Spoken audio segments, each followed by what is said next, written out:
Hello दोस्तों, अगर आपने सीपीएससी ईटीएफ, आईटी20, ऑटो20 या कमोडिटी ईटीएफ के अंदर निवेश कर रखा है तो ये वीडियो बहुत ही इंपॉर्टेंट है। आपका इस वीडियो को लास्ट तक देखना बहुत ज़्यादा ज़रूरी है, क्योंकि इस वीडियो में हम जानने वाले हैं कि ऐसा क्या हुआ कि इन चारों ईटीएफ के अंदर 3 ईटीएफ 20% से भी ज़्यादा प्रॉफिट के अंदर है। इतनी मार्केट गिरने के बाद भी 20% से ज़्यादा 1 ईयर का रिटर्न बता रहा है। तो क्या इसके अंदर अभी बने रहना चाहिए या नया निवेश करना चाहते हैं, आपने पहले से ले रखा है और आप एवरेज बनाना चाहते हैं तो आपको क्या करना चाहिए? तो ये निर्णय लेने के लिए वीडियो लास्ट तक देखिए ताकि आपको सभी चीज़ समझ में आ जाए और आप अपने ड्यू डिलिजेंस से डिसीजन ले सके। तो चलिए दोस्तों, वीडियो को शुरू करते हैं बिना देरी किए। अगर आप इस चैनल पर नए हैं और अभी तक चैनल को सब्सक्राइब नहीं किया, तुरंत सब्सक्राइब कर लो, बेल बटन दबा दो, क्योंकि इस तरीके की लर्निंग वीडियोस मैं हमेशा बनाता रहता हूं, अपलोड करता रहता हूं। आप तक वो वीडियो जल्द से जल्द पहुंच जाएगा और बेल बटन को हिट करिएगा। तो चलिए वीडियो को शुरू करते हैं। इससे पहले कि हम सीपीएससी ईटीएफ और आईटी20 पर जाए, सबसे पहले हम देखेंगे ऑटो20 के ऊपर। ऑटो20 का जो 2026 का ओवरलुक है या रिव्यू है, इस वीडियो में आप जानने वाले हैं। ऑटो20 का अभी इस वक्त जो प्राइस चल रहा है 249 के आसपास और इसका एसेट अंडर मैनेजमेंट 414 करोड़ के आसपास का है। एक साल का लास्ट परफॉर्मेंस अगर देखें तो 22% का इसने पॉजिटिव रिटर्न दिया है। एक्सपेंस रेशियो 0.22%, पी 13 के आसपास है। इस ETF की सबसे खास बात यह है कि 81% लार्ज कैप कंपनियां इसके अंदर रखी गई है और 15% जो है मिड कैप है, 3% स्मॉल कैप है। अगर आप देखें इसके अंदर कौन कौन सी कंपनियां हैं, जिन भी स्टॉक का नाम हम यहाँ लेने वाले हैं मात्र लर्निंग पर्पज से ले रहे हैं, कोई बाय सेल रिकमेंडेशन नहीं है। इसके अंदर जो कंपनियां रखी गई है Maruti Suzuki, Mahindra and Mahindra, Bajaj Auto, Ashok Leyland और TVS Motor, Hero Motor Corp, Tata Motors, ये जो बड़ी बड़ी कंपनियां इनके अंदर रखी गई है। तो आपको क्या लगता है कि जब मार्केटें पॉजिटिव थी, वॉर की सिचुएशन नहीं थी, उस वक्त ऑटो20 ने अपना जो है ब्रेकआउट दिखाया था और मैंने एक वीडियो बनाकर आपको बताया था कि ऑटो20 के अंदर एक ब्रेकआउट मिल रहा है और ब्रेकआउट ऐसा ऐसा होगा तो इस तरीके से काम करना रहेगा। लेकिन ये ब्रेकआउट फेल हो गया। क्यों? क्योंकि वॉर की सिचुएशन आई और इस वॉर के अंदर ये ब्रेकआउट फेल हो गया है। तो मैंने वहां पर आपको ट्रेडिंग पर्पज से समझाया था कि आपको कहाँ निकलना होगा और अगर ब्रेकआउट फेल होता तो किस तरीके से काम करना होगा। दोस्तों, अब ये आप खुद सोचो कि जिस ऑटो के अंदर कंप्लीट सिल्वर यूज हो रहा था और सिल्वर भी बूम कर रहा था, साथ में ऑटो भी बूम कर रहा था, वो ऑटो क्या वाकई उसका बिजनेस मॉडल खराब हो गया है? क्या ये सेक्टर बिल्कुल बेकार हो चुका है? क्या ऐसी वजह है? तो वो आपको सोचना है, मुझे कमेंट करके बताना है कि हाँ सर, ये वजह मुझे लग रही है कि ये वापस से करेक्टिव मोड में आ गया है। इतनी करेक्शन के बाद भी आप अगर देखें तो ऑटो20 के अंदर 22% का पॉजिटिव रिटर्न यहाँ पे दिखाई दे रहा है। इसके अंदर दमखम अभी भी बचा हुआ है, बट बहुत ही सटीक तरीके से आपको स्ट्रैटेजी बनाकर इसके अंदर निवेश करना होगा। क्या स्ट्रैटेजी होगी, सारे ETF को समझाने के बाद, व्यू करने के बाद हम जो है बताने वाले हैं। उसी स्ट्रैटेजी से आपको इसके अंदर जो अपने फाइनेंशियल रवैये से पूछकर काम करना होगा। तो अब आगे बढ़ते हैं और देखते हैं हम दूसरा हमारा। कई बार हमारा मन करता है कि हम किसी कमोडिटी स्टॉक के अंदर सीधा जाकर बाय कर ले, लेकिन दोस्तों ये गलती कभी नहीं करना है, क्योंकि अगर आपका कमोडिटी स्टॉक्स को बाय करने का मन कर रहा है, जिसमें आप रिलायंस है, कोल इंडिया है, बहुत सारी कंपनियां हैं कमोडिटी की, तो नेकेड कभी भी स्टॉक में नहीं कूदना है। उसके लिए बहुत बढ़िया एक ETF हमारे पास अवेलेबल है जिसका नाम है कमोडिटी ETF, कमो आई ETF। ICICI प्रूडेंशियल ने इसको बनाया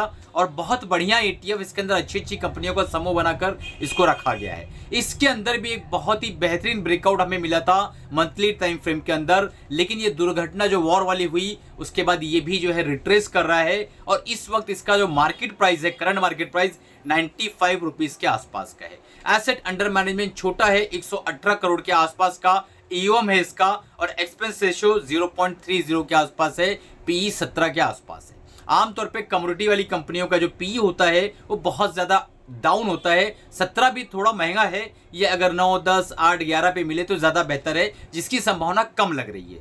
दोस्तों, अगर इसको देखें हम, एक साल का रिटर्न इसने जो है 20% का पॉजिटिव रिटर्न बना के दिया है और ये जब बहुत ही नीचे हुआ करता था तभी भी हमने 2-3 वीडियो बनाकर आपको बताया था कि ये काफ़ी नीचे है, इसका करेक्शन कंप्लीट होती हुई नजर आ रही है और वहां से धीरे धीरे करते करते ये काफ़ी ऊपर आया और ब्रेकआउट भी दिखाया और ब्रेकआउट के बाद यहाँ पे रिट्रेस होता हुआ नजर आ रहा है। तो अब इसके अंदर क्या करना है लास्ट में जरूर हम बताने वाले हैं। इसके बाद हम देखने वाले हैं सीपीएससी और आईटीबीज के ऊपर, लेकिन देख लेते हैं कि इस कमोडिटी ईटीएफ के अंदर कौन कौन सी कंपनियां रखी गई हैं। सबसे पहले ये जान ले कि इसके अंदर लार्ज कैप कंपनियां 83% है और मिड कैप 16% के आसपास है, अदर 1% है। दोस्तों एक बात याद रखो, ये दोनों भी ईटीएफ जो हमने बात किया ऑटोबीज और साथ में कमोडिटी ईटीएफ के ऊपर, इनके अंदर आपने एक चीज ध्यान दिया होगा, 80% से प्लस जो है लार्ज कैप कंपनी को रखा गया है। यानी ईटीएफ के अंदर सेफ्टी की नजरिए से आप देखें तो बहुत ही ज्यादा मात्रा में लार्ज कैप कंपनियों को रखा जाता है। ये बात तो यहाँ पे प्रूफ होती हुई नजर आ रही है।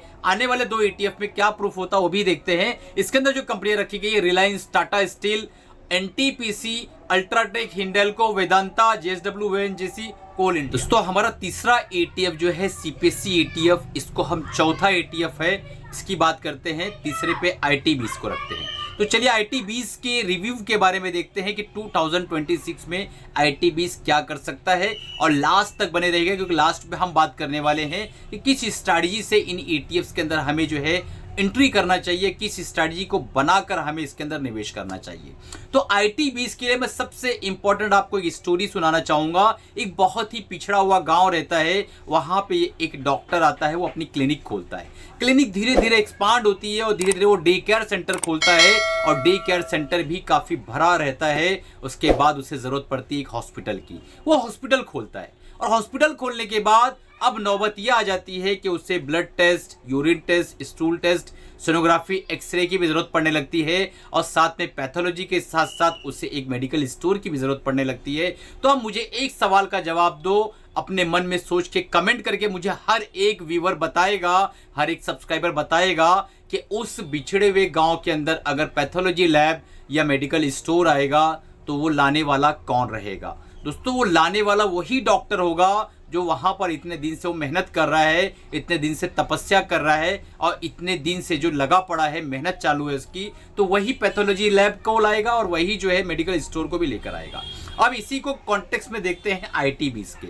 आईटी सेक्टर के बिना हिंदुस्तान कैसा रहेगा, बैंक सेक्टर के बिना हिंदुस्तान कैसा रहेगा। आप अपनी आंखों को बंद करो और सिर्फ 15 सेकंड के लिए आंख बंद करके और सोचो, बिना आईटी सेक्टर के, बिना बैंकिंग सेक्टर के एक हिंदुस्तान की जस्ट आप कल्पना करो तो आपको दिखाई देगा कि ऐसी कल्पना भी इम्पॉसिबल है। जब ऐसी कल्पना इम्पॉसिबल है, आपको पता है, तो आज आईटीबीज के अंदर निवेश करने के बाद अगर वो 10-15% गिर गया है तो आप इतने डरे हुए क्यों हो?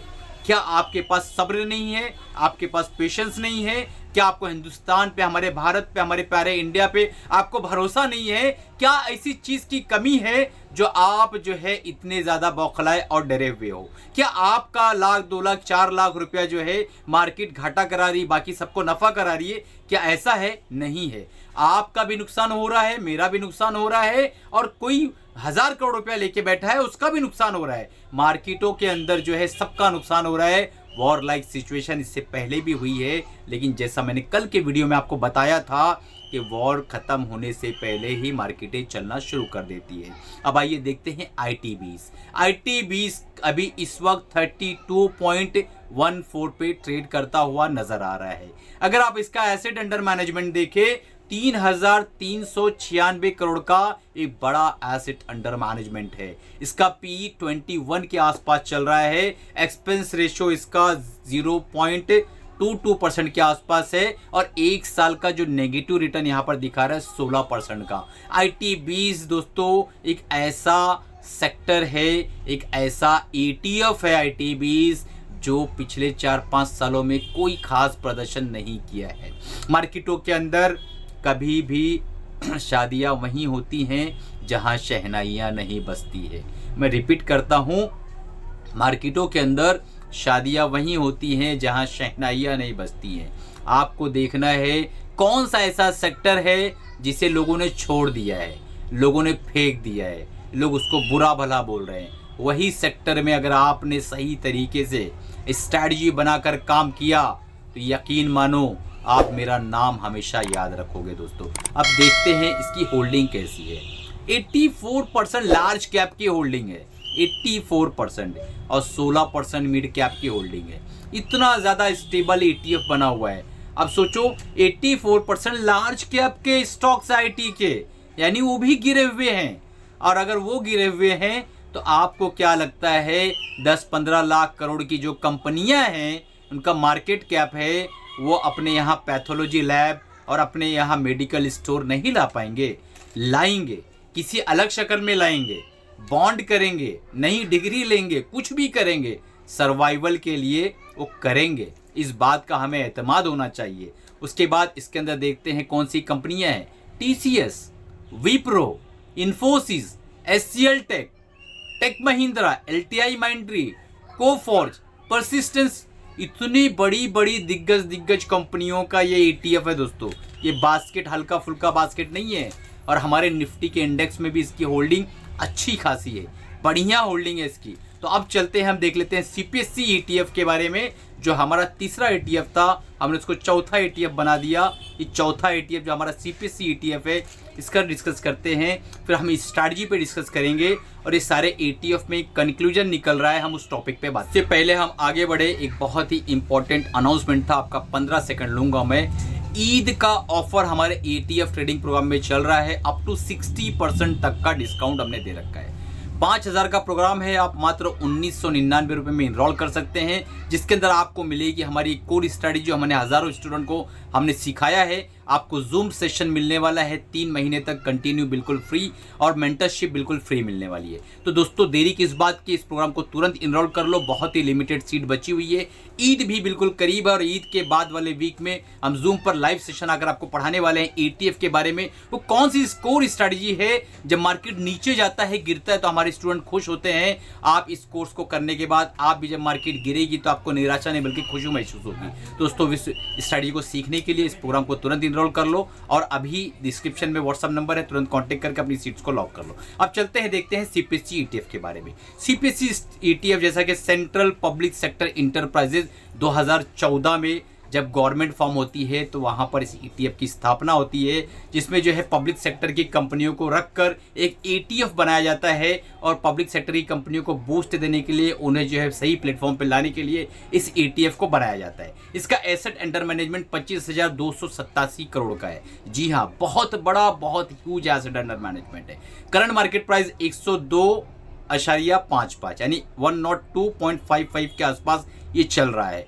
जब 96 का ब्रेकआउट हुआ था, उस वक्त मैंने पिछले 1.5 से 2 साल तक इस ETF में रोके रखा था कि बाइंग नहीं करना। लेकिन जब इस ETF के चलने का समय हुआ, बिल्कुल 4 महीना पहले ही मैंने आपको बताया था कि 96 के ऊपर ये गया तो फिर यहाँ से ये निकल जाएगा, 100 पार भी हो जाएगा, जो आपने देखा कि बिल्कुल वैसा ही उसने किया। लेकिन अभी वॉर के बारे में मुझे भी पता नहीं था, आपको भी पता नहीं था, किसी को पता नहीं था।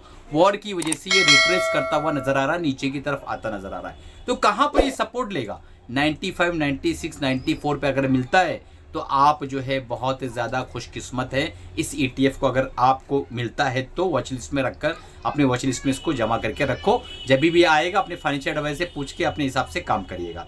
इसका PE 15 के आसपास है, एक्सपेंस रेशो 0.07% के आसपास है, बिल्कुल नेग्लिजिबल है। और 1 ईयर का इसने पॉजिटिव रिटर्न दिया है, 29% के आसपास का पॉजिटिव रिटर्न बना के दिया। दोस्तों आप इमेजिन कर सकते हो, ऐसी मार्केट के अंदर भी 29% का रिटर्न है। तो ये बहुत इंपॉर्टेंट है कि आपका जो टीचर है, गुरु है, मेंटर है, जिससे आप समझना चाह रहे हो, उसे पता हो कि कब क्या चलना है, कब क्या रुकना है।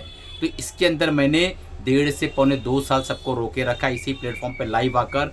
CPSE में अभी एंट्री नहीं, अभी एंट्री नहीं, अभी एंट्री नहीं। लेकिन जब ये चलना शुरू किया, पिछली बार जब 95, 96 के आसपास आया, उससे कई महीना पहले ही मैंने बता दिया था कि अभी ब्रेकआउट होने वाली है, अभी ब्रेकआउट के कगार पर है। और ब्रेकआउट इसने दिया, आपने देखा, और ये अच्छा खासा ऊपर भी गया, लेकिन वॉर की वजह से प्रॉब्लम है। लार्ज कैप 87% इसके अंदर होल्डिंग है, और मिड कैप जो है 9% है, स्मॉल कैप 2% के आसपास है। तो लार्ज कैप की 87% के आसपास की होल्डिंग। कंपनियां कौन कौन सी है?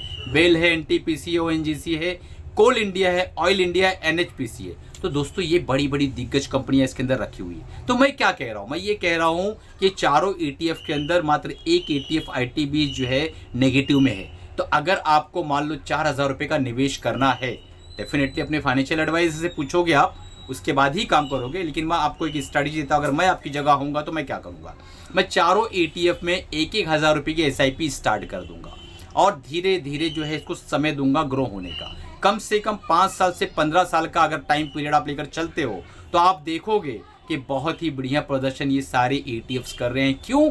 क्योंकि जो शॉर्ट टर्म करेक्शन है ना दोस्तों, ये एक बाइंग अपॉर्चुनिटी है। अगर आप इसमें सही तरीके से काम करना चाहते हो तो स्टैगर्ड वे में धीरे धीरे धीरे ही अपने पैर पसारना है और धीरे धीरे ही अपनी पोजीशन को बिल्ड करना है।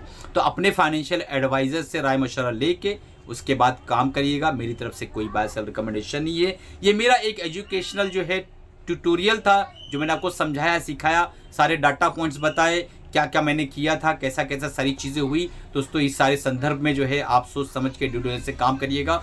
और इन ETF में आपका निवेश है नहीं है, किस शहर, किस डिस्ट्रिक्ट, किस गांव से आप देख रहे हो, कमेंट करिएगा, क्योंकि जब आपके कमेंट्स पढ़ता हूं तो मेरी उत्साह बढ़ती है और इस तरीके की वीडियोस आपके सामने लाने की जो है मेरी जो है उत्साह बढ़ती है। दोस्तों अपना ख्याल रखिए, अपने पैसों का ख्याल रखिए। मिलते हैं अगले प्रोग्राम, तब तक कमाते रहिए, खुश रहिए और ETF ट्रेडिंग प्रोग्राम का हिस्सा बनने की कोशिश करिए। अगर आप टेक्निकल एनालिसिस सीखना चाहते हैं बिल्कुल फ्री में, तो डिस्क्रिप्शन में व्हाट्सअप नंबर है, टीम से कांटेक्ट करो, फ्री टेक्निकल लिख के भेजो, आपको टेक्निकल एनालिसिस का कोर्स बिल्कुल फ्री मिलने वाला है। हमारे चैनल का हिस्सा बनना चाहते हैं, हमारे चैनल के मेंबर बनना चाहते हैं तो ज्वाइन बटन सब्सक्राइब के बाजू में है, आप ज्वाइन कर ले चैनल को और हमारे इस चैनल का एक सदस्य बनिए। Thank you.